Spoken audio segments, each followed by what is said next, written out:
Welcome to the Self-Awareness and Self-Compassion Podcast, formerly known as the Full Spectrum Feeling Podcast. I'm your host, Blaise Schwaller, life coach, mom, and former tattoo artist. I help people heal their past, speak their truth, and love the lives that they're living now. Join me here every week for conversations on how to live an imperfect but fully engaged life that embraces all the feels so that you can stretch into your best life while enjoying the you that's here right now.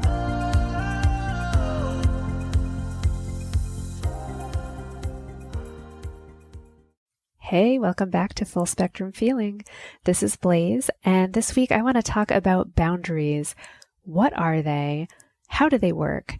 How do you have a healthy boundary versus an unhealthy boundary? What does it all mean anyway? There's a lot of hype about having healthy boundaries and what you need to do in order to have a better life and take your personal power back and all of that. So let's dive into it and talk about what a healthy boundary even is.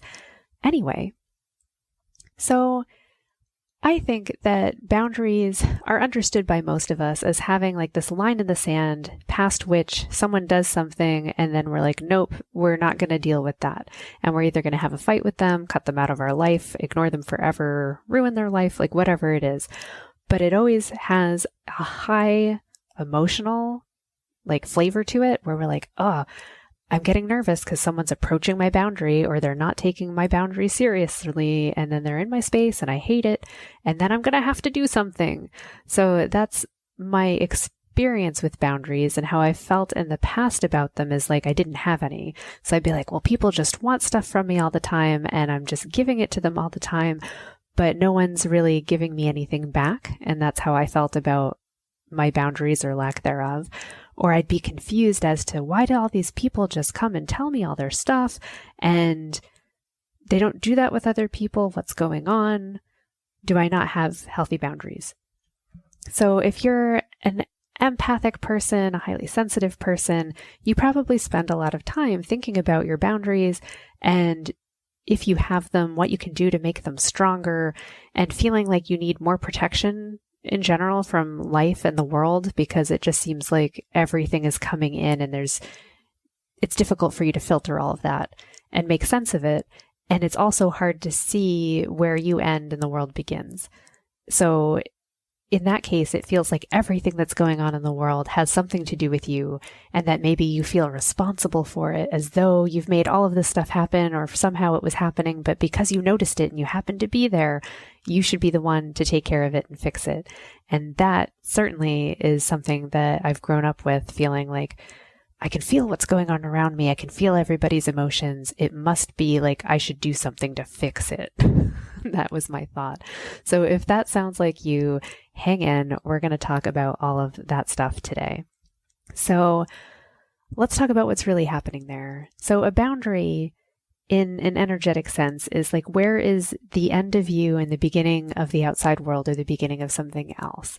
And I don't know that there really is. Because if you think about yourself as like your thoughts, where do your thoughts end? Do they even exist in a physical space? If you think about your body, does your body end at the edge of your skin, or is it at the edge of like your hairs, or is it at the edge of your breath? How far does that go? Where is your space? So I think intuitively, we all understand that we take up more space than just our physical bodies. And we definitely notice when someone walks into our space, even if we're not looking at them, like we can feel their presence or we can feel their eyes on us, right? So that's energy. That's energy. And I think when people want to have a stronger boundary around them, what they're talking about is they just want to be clear about where they end and where everything else kind of begins. And maybe they just don't want to absorb so much of other people's energy and their boundary, and they don't want them coming in and I want to say like clouding up their space or taking up their space. I notice that we can get really emotional around powerful personalities, people that seem to have so much energy and like they come into the room and you either just really love them, they're so charismatic, or you're like, get the hell out of here, you're so annoying, right? We've all experienced people like that come in and you're like, oh, they're really fun, but they take up all of the energy, like all of the focus goes to them. They're very draining. We also talk about energy vampires, right? The people that you spend time with, and then at the end, you're like, oh God, that was so exhausting for me. I didn't gain energy from that interaction at all. I felt like they came in and we interacted and they sucked all my energy away. And now I'm like a husk of a human being. So what's going on there is a desire, I think, to solidify your boundary, right? So that you're like, this is my energy and I don't really want you siphoning off my energy. And I don't want to just give it to you and not get any back. And maybe you also want to be clear about what energy you're taking in from other people. So I've been taking a class with Jeffrey Allen, who's amazing, and he talks a lot about energy work. And I love the way that he was discussing boundaries this week. So he was talking about how people's energy, like you can't really take someone else's energy from them and you can't really give yours away. We think that we can, but we can't. He says it's more like a sympathetic resonance. And I said, oh, that totally makes sense. That's what I've noticed too. So it's not so much that someone comes in and steals all of your energy away, so much as they have an energy that you start kind of vibing with and it kind of tanks your energy. And now you feel like you just kind of drained it into a pit. Or someone comes in and they're really loud, and rather than either matching it, you kind of try to block it or bounce it away, and that seems to take more of your energy too. So it's interesting to think of energy that way. Instead of thinking that you have this hard line that you need to defend, or that you need to keep people away from, or that you just want to filter everyone out of, instead to think like, okay, I'm me, and here I am, and this is my energy in my space, allowing people to also have their energy in their space and notice them, and ideally be able to pick up their information and understand it and decide, do I want to also feel like this energy? Do I want to like pick up their happiness? Yeah, sure. Give me more of that. But if they come in and they're really angry or sad or whatever, I want to understand that, but I don't want to become it also. And he talks about boundaries as in being able to choose and have permission to be your own self and give them permission to be their own self too. And I thought, yeah, that's totally brilliant and something that I definitely want to do more of. So when there's someone that comes in and they're having a lot of emotions, if you could imagine that you have like this tube of energy around you, or that you're like as big as the room, you could imagine that your energy, like you decide to just bring it in more towards yourself and you're in the middle of your energy, and that you are allowing the edge of that to be in resonance with what they're feeling. So you can feel it also, and you can talk to them and reflect back to them whatever needs to happen. But then you can also say like, okay, but beyond this arm's length, you know, you can be as angry, as sad, as whatever it is you want, but inside of this, towards myself, it's going to be how I want to feel. I have 100% authority over my own energy. Jeffrey Allen calls it seniority. So like you're choosing that, of course, my decision is the senior decision. Like I get to feel how I want to feel. I get to be what I want to be. I get to vibrate how I want to vibrate, right? And everyone else can do that too, over there, not here. And what I loved about him talking about this is that it made me go, yeah, you know what's great about that is that it takes my responsibility as this empathic person who's like, oh, do I have to fix someone? Do I have to fix anybody? I've learned to let go of that a long time ago. I can't fix anyone. Only someone else can fix themselves. So yeah, that made total sense to me. I'm responsible for me. I'm responsible for how I feel, and I'm allowed to feel how I feel. And you know what? Over there, they're allowed to feel however they want to. And to be able to say, like, they could even feel that way right next to me, but in this little space that's just around me, even if I shrink it in to just be up against my skin or up against my body, I still get to feel me and be me. And I get to choose if I want to pick that up and become that or not. And the idea of like being tuning forks with each other, right? Where you can just tune into someone else's energy and then you can kind of either stop it or continue to vibrate at that resonance, really made so much sense and felt so right to me. So you imagine that like, oh, I'm joyful, I'm happy, I want to spread joy, I'm giving off that feeling and I want to share it. But it's your choice if you want to pick up that vibe and run with it or if you don't. And you can pick it up if you have a little bit of joy in you. You're like, ooh, I want to vibrate at joy and happy and awesome. And you can choose to pick up that copy, right, of the joy. And now you have your own little joy moving around. Like you get to leave and still have that. And I think what happens sometimes is that we pick up someone else's worry or sadness, or we pick it up thinking that we're helping them, but we haven't actually taken it from someone else. What we've done is we've copied it onto ourselves. Whew. Yes, we copy someone else's pain. We copy someone else's sadness or anger. We learn to match it. And we do it because we're trying to understand what the other person is feeling, or that's how we do it, right? We feel what they feel, we understand better, and then we're able to help. And we usually try to help in the way that feels the best to us, the way that we would cheer ourselves up. And you know why? Because we're now vibrating at sad, and we're trying to improve our own sadness, not theirs. But it works, because then as we're improving ourselves, they can pick up on our vibe, pick it up. So isn't that fascinating? Oh, yes.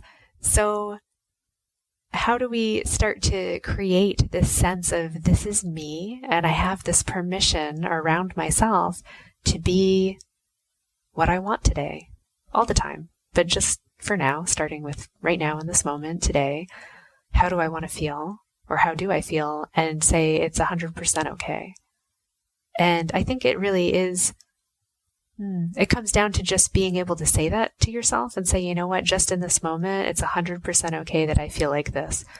But rather than telling everyone in the world, or thinking that I have responsibility for everything in the world, everything around me, also having to feel this way or be this way, I can just say, nope, me, right here, me, my energy, my body, maybe I want to be as big as this room, or maybe just as far out as I can reach.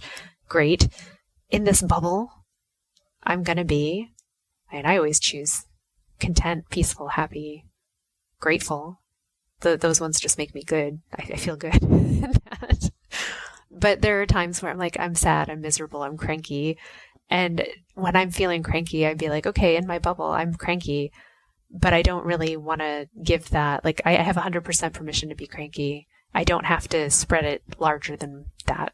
It doesn't have to go out beyond me. And if I see my daughter and she's cranky and she comes in and she's sad and distraught, the instinct is to also get amped up and sad and distraught. And I'm learning how to just be like, okay, just ground yourself, be in your own energy, and feel what she's feeling and comfort her. But it's okay for me not to match it. I don't need to get as wound up as my daughter. I don't need to get outraged. I don't need to get exhausted or whatever she's feeling. I can feel that she is, but I don't have to mirror it, or I don't have to 100% take it on. That feels so good. And what's interesting is that then I'm able to let her feel how she feels. So she is feeling cranky, upset, whatever. I'm able to really lovingly look at her and say, you know what, you are 100% allowed to be upset. And I'm sorry that you feel that way. But, I'm here for you. Let me know what I can do to help. And sometimes she'll tell me and I'll be like, yeah, I'm not going to do that. We're not having, ice cream at 7 a.m. That's not going to happen. You are allowed to be as angry about that as you want. And she'll go off and be angry. But it didn't make me angry. We didn't have a huge fight about it. And then the moment passes and she comes back and she's decided to change her energy again. And now she's, off to something else, which is great. I know I talk about it so much on this podcast about this ability of children to just really move through emotions quickly and to really fully feel something and then just move on to something else. But I love it so much. It's teaching me so much about how we are capable of feeling things through quickly, and that we don't have to hold on to them. It doesn't need to become a habit, but that we can choose habits with our emotions. And personally, I like to build the joyful, happy ones, and I'm enjoying helping my daughter to build that as her habit as well, so that she doesn't default to cranky, sad, and upset. She defaults to just happy and excited and curious, and that's great.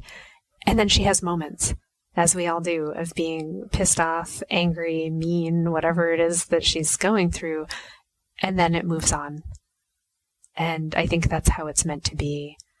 And I love this thought that having a healthy boundary means that I can sense when I'm starting to vibrate at the same energy level as someone else, particularly my kid, because I spend so much time with her, and I'm able to then make that choice in my head and say, you know what, though, I'm the boss of me, and I'm not choosing to do this right now. I'm going to go back to my peaceful me, And I'm going to notice that she's still upset, and that's cool. And I can let that drain out of me. And I'm really curious to see how other people do this for themselves. Do they do it? Do you have that ability to be aware enough of what's going on to go, oh, I'm starting to pick up that person's energy, and I'm just going to casually, lightly, without judgment, go like, oh yeah, I didn't really want to pick that up right now. And it doesn't mean that I have to send that person away. It doesn't mean I have to stop being compassionate. It just means like I'm not choosing to also feel that way and not judge myself for that either. I used to think earlier, particularly as a teenager, like if I didn't actually feel the way that my friends felt, that I was being a bad friend. And I don't feel that way anymore. I think as you grow up, you start to realize like, no, we're all allowed to have our own feelings, and getting wound up and into the same resonance as a friend, while it really lets you understand them, sometimes it turns you into them a little bit. And that can be a great thing, or it can be a really destructive thing depending on what's going on. So being able to say like, nope, I'm still me, and I don't need to alter to be a different person for everyone around me simply to fit in. I can actually just be me. I can be calm. I can be happy. And I can still be there for people who are upset, who are stressed out, who are whatever, and hold that calm space. Because you know what's really cool about that is that then they can choose to be tuning to you. We don't always have to become the stressor out emotion. You can be the calm thing that other people go like, oh, I want to be near you because then I can calm down. And when you're able to hold on to that, man, like not only is it awesome for you, but I think it starts to become awesome for everyone around you as well. Like you become that oasis where people are like, oh, it feels really nice to be around this person because they're just themselves. Like they're not getting caught up in the tide. They're not, riding this crazy roller coaster that I'm on. And I just want to be over here and calm down with them over here on this nice, pleasant hill, right? Oh, yes, yes, yes. So what is the frequency that you're vibrating at? What's your energy like today? And how would you like it to be? What would it be like if you could choose to just say, yes, it's okay. Whatever I'm feeling today is completely fine, and just relax into that? I think you'll find that if you can say yes to whatever you're feeling, no matter what it is, it tends to it smooths out. It allows you to get into a much calmer space, and it allows you to feel relief that you can be you, whatever that is. And when you give yourself that permission, it gives everyone else around you permission to do the same. And that actually feels a lot like freedom, and it feels like a nice, healthy boundary. It's been fun chatting with you today. I hope that you have a really wonderful week, and I will see you next time. Thanks for joining me. Thanks so much for joining me. If you enjoyed this podcast, please subscribe and share it with someone you love, and leave us a review. You can learn more and get some self-compassion tips and tricks by visiting coachwithblaze.com, where you can sign up to get my free booklet on overcoming anxiety, overwhelm, exhaustion, and burnout. I'm sending you so much appreciation and love, and I'll see you next time.